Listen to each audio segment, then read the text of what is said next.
প্যালেস্তাইনের সমর্থনে প্রতিবাদ হলো কলকাতায়। আমেরিকা হাটাও, প্যালেস্তাইন বাঁচাও দাবিতে বিক্ষোভে ভাসলেন মানুষ। হাজারে হাজারে মানুষ রাস্তায় নামেন। এই বিক্ষোভে ছিলেন সারা বাংলা সংখ্যালঘু যুব ফেডারেশনের সভাপতি মাওলানা মোহাম্মদ কামরুজ্জামান।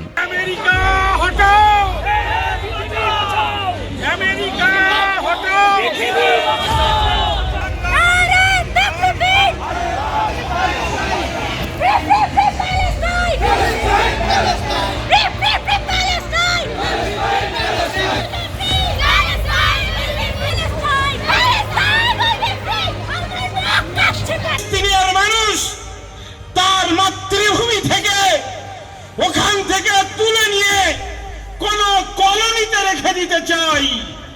যারা মাতৃভূমির জন্য লড়াই করেন, যারা দেশ প্রেমের কথা বলেন, আজকে তাদের দেশ প্রেমে কেন বিবেক সাড়া দেয় না, আমরা তাদের কাছে প্রশ্ন করতে চাই।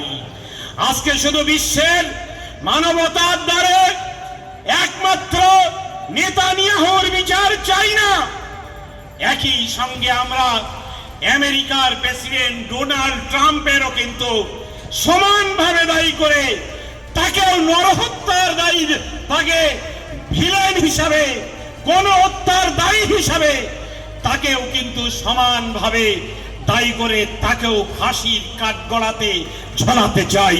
এটা আমাদের দাবি। প্রতিবাদকারীদের দাবি, ভারত যেন দীর্ঘদিনের ঐতিহ্য বজায় রেখে নিপীড়িতদের পাশে দাঁড়ায়, অবৈধ দখলদারি বন্ধ করতে হবে। এই মিছিলের ডাক দেয় friends of Palestine. Bureau report, পূবের কলম ডিজিটাল।